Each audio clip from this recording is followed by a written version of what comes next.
Guys, पूरे देश की अगर हम बात करें तो देश के कई राज्य ऐसे हैं जहां पे लॉकडाउन लगातार आगे की ओर एक्सटेंड किया जा रहा है। अगर मैं यूपी की बात करूं तो कोरोना कर्फ्यू वहां पे 17 मई तक है। दिल्ली की अगर हम बात करें तो वहां पे लॉकडाउन 17 मई तक है। उत्तराखंड में स्कूल कॉलेजेस बंद कर दिए गए हैं 30 जून तक के लिए। और अभी अभी बिहार का अपडेट आया है कि 25 मई तक के लिए आगे लॉकडाउन बढ़ा दिया गया है। ऐसा ही कुछ हाल उड़ीसा का भी है, झारखंड का भी है। और हमारा मिनिस्ट्री ऑफ एजुकेशन वो बात कर रहा है एग्जाम्स को कंडक्ट करवाने की। जिद पे अड़े हुए हैं ये लोग, पता नहीं क्यों, मुझे समझ में नहीं आ रहा है। मैं आपको एक और बहुत ही इंपॉर्टेंट अपडेट देना चाहता हूं इस वक्त।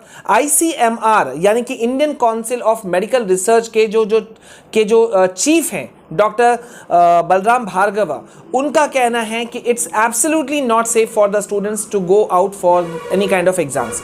स्टूडेंट्स के लिए बिल्कुल भी सेफ नहीं है। ये मैं नहीं कह रहा हूं, ये डॉक्टर बलराम भार्गव कह रहे हैं, जो कि चीफ हैं Indian council of medical research के।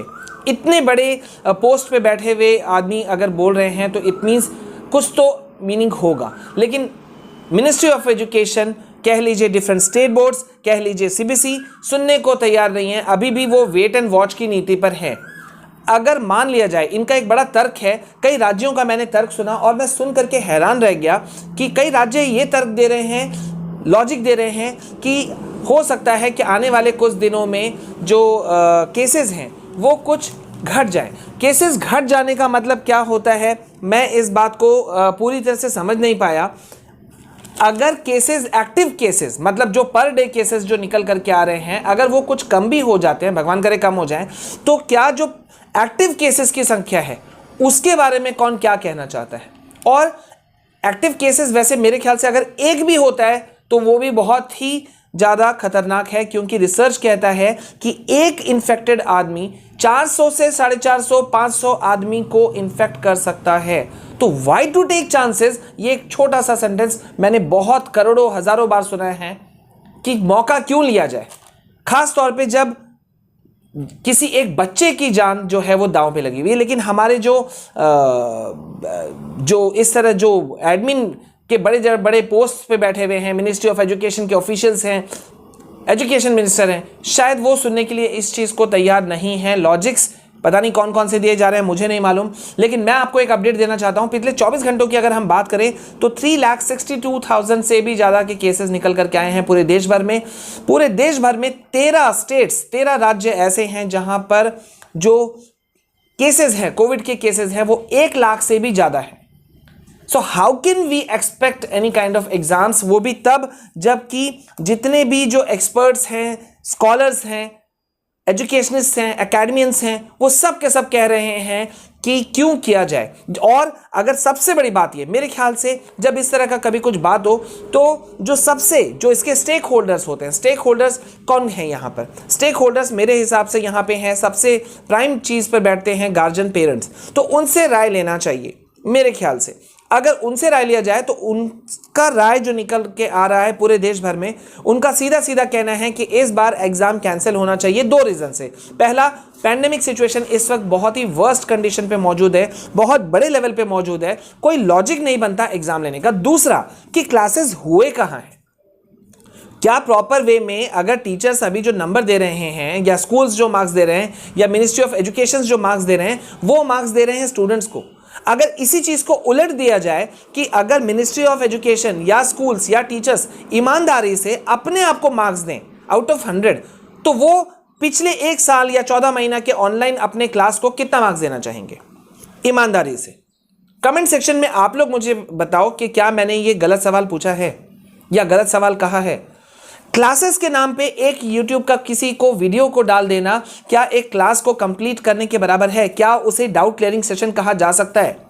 क्या ये स्टूडेंट के लाइफ के साथ में खिलवाड़ नहीं है? हमें इस वक्त सोचने की ये ज़रूरत थी कि जो एक लर्निंग गैप पैदा हो गया है, बड़ा एक लर्निंग गैप पैदा हो गया है, उसको हम किस तरह से हम ख़त्म करें, बजाय इसके हम पुराने ढर्रों को किस तरह से कंटिन्यू करें, इसको हम सोच रहे हैं। मैंने आज से करीब 9-10 महीना से भी ऊपर में 9-10 महीना से ऊपर, क्योंकि 5-6 महीना तो यही हो गया, जनवरी से अगर हम लें तो 4-5 महीना तो यही हो गया है, मतलब कम से कम ज़्यादा कहना चाहिए। पिछले जुलाई में मैंने कितने ही लाइव सेशंस में और वीडियोस में मैंने कहा था कि समय आ गई है कि इस वक्त हम अपने जो एजुकेशन का जो ढांचा है, हमारा जो एग्ज़ाम लेने का ढांचा है, उस पर हम विचार विमर्श करें और इसके लिए पूरे देश भर से स्कॉलर्स को, जो एक्सपर्ट्स हैं, उनकी एक टीम बनाई जाए और हम अपने देश के लिए, हमारे देश के फ्यूचर बच्चों के लिए एक नई एक एजुकेशन व्यवस्था को खड़ा करें।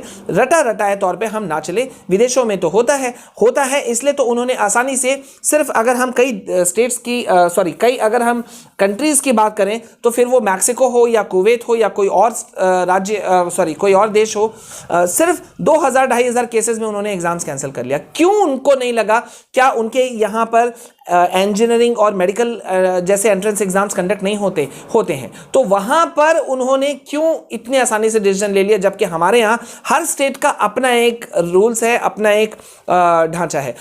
गुजरात के जो हजारों स्टूडेंट्स हैं, लाखों स्टूडेंट्स हैं, आसाम के लाखों students, Telangana, so many states, मुझे मैसेजेस मेरे पास में आते हैं, सर आप प्लीज़ कुछ कीजिए, एक वीडियो बना दीजिए गुजरात के ऊपर या आसाम के ऊपर या त्रिपुरा के ऊपर या कहीं और के ऊपर।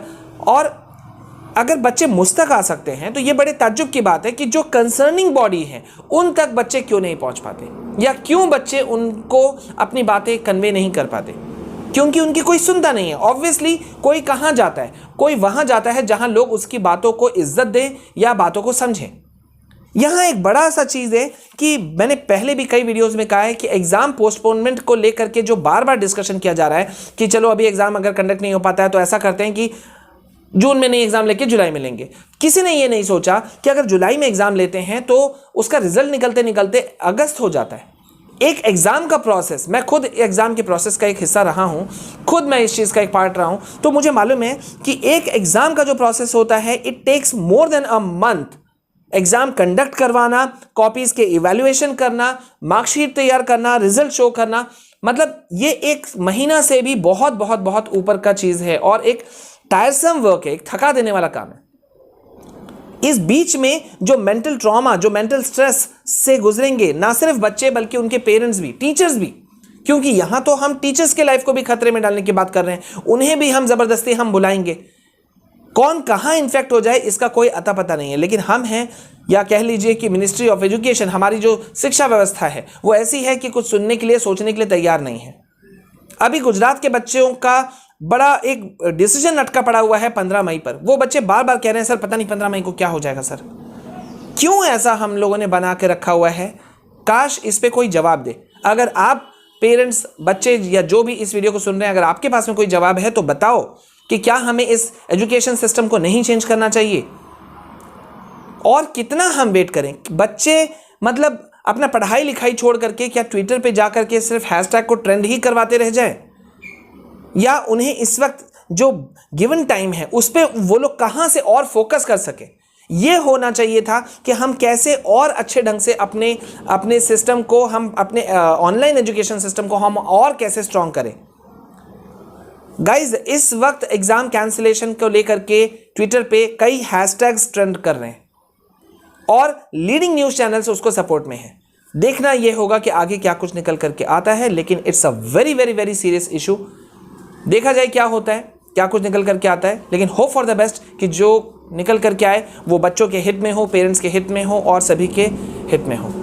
अभी इस वीडियो में बस इतना। बने रहिएगा मेरे साथ में। अगर अब तक आपने हमारे चैनल को सब्सक्राइब नहीं किया है तो गाइज जल्दी से चैनल को सब्सक्राइब कीजिए, साथ ही साथ बेल आइकन को प्रेस कीजिए और नोटिफिकेशन ऑन कीजिए, क्योंकि हम लगातार आपकी आवाज़ बन करके आते हैं, आपके लिए ऑथेंटिक इन्फॉर्मेशन लाते हैं सबसे पहले, सबसे तेज़ी से। This is all from my side. जय हिंद, जय भारत।